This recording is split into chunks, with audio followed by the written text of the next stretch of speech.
नमस्कार, मैं श्यामगिरी। आप देख रहे हैं टीएफडी न्यूज 24। टीएफडी न्यूज 24 में आप सभी दर्शकों का स्वागत है। ममता बनर्जी ने पश्चिम बंगाल चुनाव के पहले चरण के मतदान के बाद जो ऐलान किया वह भारतीय जनता पार्टी के चेहरे से हवाइयां उड़ाने वाला था। पहले चरण के मतदान में 93% वोट परसेंटेज आने के बाद जो हवा बना वह इंडिया गठबंधन का बना कि इंडिया गठबंधन की सरकार यानी कि टीएमसी की सरकार पश्चिम बंगाल में आएगी। यह कहा जा रहा है, यह चर्चा है। अभी परिणाम 4 मई को जब आएंगे तब पता चलेगा कि कौन किस पर भारी पड़ा। अभी कुछ कहना बहुत जल्दबाजी है, क्योंकि अगर चुनाव आयोग निष्पक्ष काउंटिंग कराया तब तो फिर ठीक है, और वोट प्रतिशत निष्पक्ष अगर बता रहा है तो टीएमसी की जीत पक्की है और भारतीय जनता पार्टी का सुपड़ा साफ। लेकिन ममता बनर्जी ने कल देर शाम एक ऐलान किया कि 4 मई को पश्चिम बंगाल और 5 मई के बाद दिल्ली के अंदर भारतीय जनता पार्टी को भगाएंगे, सत्ता बदलेंगे।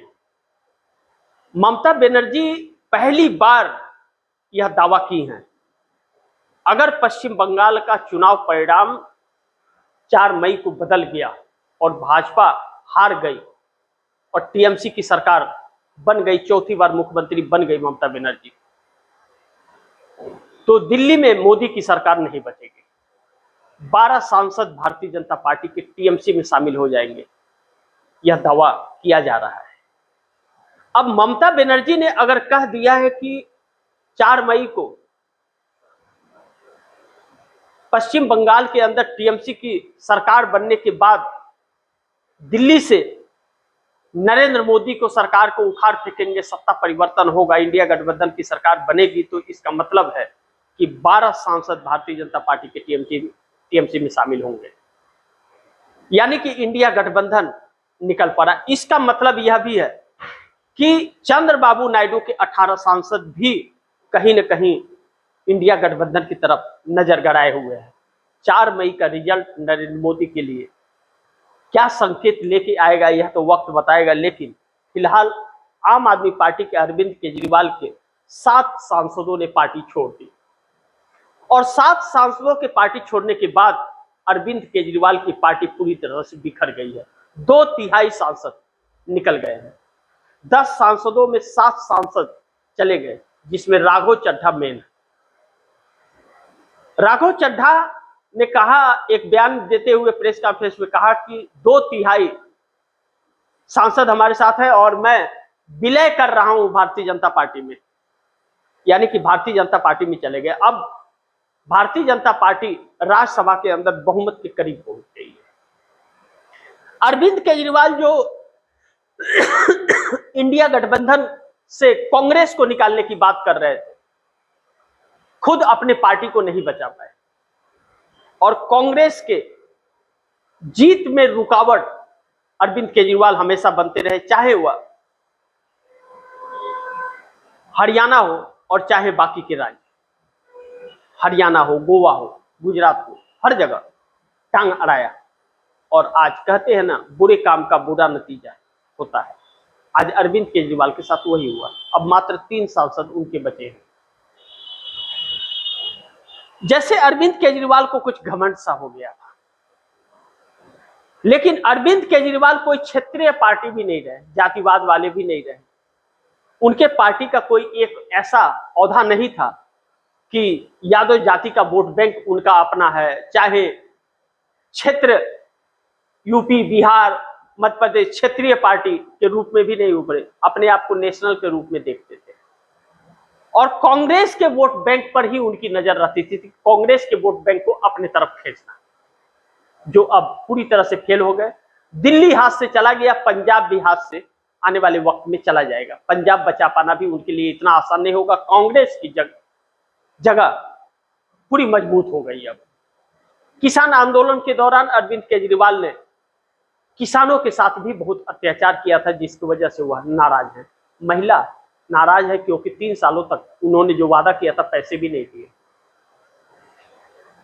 दिल्ली आधा राज्य था, केंद्र शासित प्रदेश था, राजधानी था, प्रशासन अपने हाथ में नहीं था, कुछ भी नहीं था, लेकिन पंजाब में भी फेल हो गए। अब ऐसे में इंडिया गठबंधन के तरफ से जब ममता बनर्जी ने ऐलान कर दिया है, राहुल गांधी ने नंबर 16 का जो जिक्र किया था, जिससे दो तरह से देखा जा रहा था, एप्स्टीन और चंद्रबाबू नायडू के 16 सांसद, तो अब ममता बनर्जी के दावे में कुछ गंभीरता नजर आने लगी है, क्योंकि पश्चिम बंगाल हारने के बाद भारतीय जनता पार्टी का जो जनाधार गिरेगा, फिर उठ पाना और अपने आप को संभाल पाना प्रधानमंत्री मोदी और शाह के लिए बड़ी मुश्किल पैदा कर देगा। और पश्चिम बंगाल से एक संदेश और भी निकलेगा कि एसआईआर के बाद भी भारतीय जनता पार्टी को मुंहतोड़ जवाब दिया जा सकता है। अब अगर भारतीय जनता पार्टी को मुंहतोड़ जवाब दिया जा सकता है तो ममता बनर्जी उसकी शुरुआत कर रही है। राहुल गांधी वैसे ही गले की हड्डी भारतीय जनता पार्टी मोदी शाह के लिए बने हुए हैं।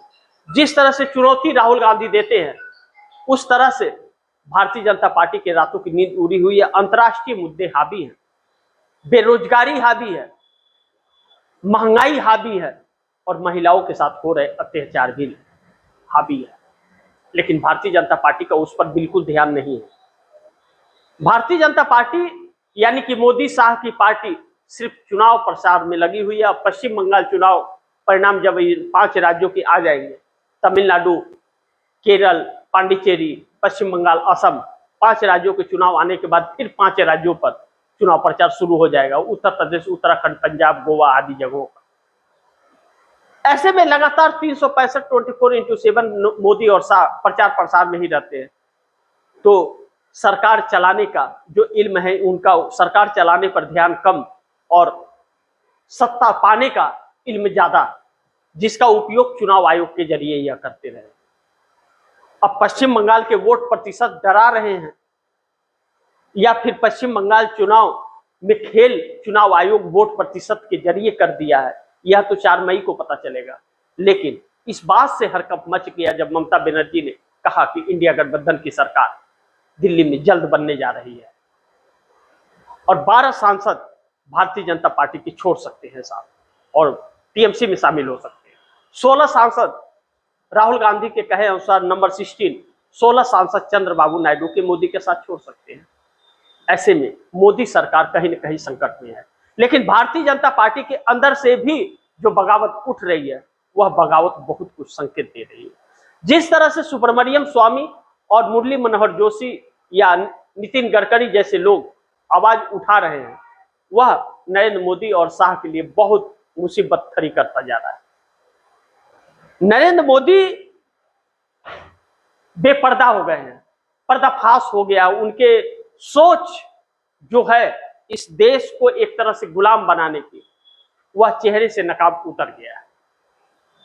महिला आरक्षण बिल के आड़ में जिस तरह से भारतीय जनता पार्टी ने देश को गुमराह करने की कोशिश की, वह बैकफुट पर आकर के खड़ी हो गई। स्कूल के बच्चों को सहारा लेना पड़ रहा है और वही स्कूल के बच्चे बाद में वीडियो बना के डाल रहे हैं कि हमें लगता है कि अब कांग्रेस ज्वाइन कर लेना चाहिए, क्योंकि यह लोग तमाशा करना शुरू कर दिए हैं, जबरदस्ती स्कूलों से बुला करके प्रदर्शन करा रहे हैं। किस हद तक मोदी सरकार जा रही है? जब मोदी और शाह के रैलियों में भीड़ नहीं आती तो कॉलेजों से लोगों को बुला लिया जाता है, मजदूरों को दूसरे राज्य से बुला लिया जाता है और भीड़ इकट्ठा करके ताना बाना बुना जाता है। लेकिन ममता बनर्जी की रैलियों में जेनून अपने घरों से निकल करके लोग आ रहे हैं। सड़कों पर ममता बनर्जी के पीछे जन सैलाब चल रहा है। यह दिखा रहा है कि यह ओरिजिनल वोट है। लेकिन भारतीय जनता पार्टी का क्या ओरिजिनल वोट है क्या? जबकि टीएमसी से ही लोगों को लेकर के साम दंड भेदभाव ईडी सीबीआई डरा करके और किया जा रहा है, जैसे आम आदमी पार्टी के 7 सांसदों को तोड़ लिया गया है। यानी कि भारतीय जनता पार्टी यह जानती है कि उसके भाजपा के लोग नहीं चुनाव जीत सकते, तो दूसरी पार्टियों से तोड़ करके अपनी सत्ता बरकरार रखो। ऐसे में ममता बनर्जी का बयान बहुत कुछ बता रहा है और तस्वीर दिखा रहा है, जिसको लेकर के पीएमओ के अंदर हलचल तेज हो गई है। जब जब यह चर्चा उठती है कि सरकार जा रही है, तब तब मोदी शाह के चेहरे की हवाइयां उड़ जाती हैं। और जिस तरह अमित शाह ने पश्चिम बंगाल के अंदर लोगों को डराया और धमकाया, यह एक सवाल हो गया कि क्या आप अगर हार जाएंगे तो आप उल्टा लटका देंगे, आप सत्ता में आ जाएंगे तो उल्टा लटकाएंगे किसी को? भपौती है क्या किसी कोई राज्य किसी का? और जिसे घुसपैठिया बताते हैं, घुसपैठिया बता के वह विपक्ष के वोटरों को घुसपैठिया बता करके वोटर लिस्ट से नाम चुनाव आयोग काट रहा है। बहुत दुर्भाग्यपूर्ण है कि इस देश में करोड़ों लोग के नाम कट गए और सरकार के हर सुविधाओं से वह वंचित हो जाएंगे और उन्हें डिटेंशन सेंटर में डालेगी क्या यह सरकार? किस देश के हैं वह? साबित करेगी क्या यह सरकार? नहीं, यह सिर्फ चुनावी मुद्दा है। चुनाव समाप्त हुए, जीत गई, फिर काम खत्म, फिर कोई चर्चा नहीं होगी। ऐसे में मोदी और शाह की जोड़ी फेल होती हुई नजर आ रही है और मकसद टूटता हुआ नजर आ रहा है। देखना महत्वपूर्ण होगा कि ममता बनर्जी के बातों में कितना दम रहा, इंडिया गठबंधन क्या सरकार बना पाएगा और 12 सांसद टीएमसी में शामिल भाजपा का कर पाएंगी ममता बनर्जी, यह दिलचस्प होगा। और 7 सांसद अरविंद केजरीवाल के जो भाजपा में शामिल हुए भाजपा को मजबूत कर पाएंगे या 16 सांसद चंद्रबाबू नायडू के साथ छोड़ देंगे मोदी का, इस पर नजर बनी रहेगी। बाकी आप दर्शक क्या सोचते हैं? आप दर्शकों की क्या राय है, क्या सुझाव है, कमेंट बॉक्स में जरूर दीजिएगा। इस खबर को ज्यादा से ज्यादा शेयर कीजिएगा, अपने दोस्तों को भी कहिएगा आगे शेयर करें। और आपने टीएफडी न्यूज़ 24 को सब्सक्राइब नहीं किया, सब्सक्राइब कर लीजिए, अपने दोस्तों को भी कहिएगा सब्सक्राइब करें। मिलते हैं अगली खबर के साथ, तब तक के लिए नमस्कार।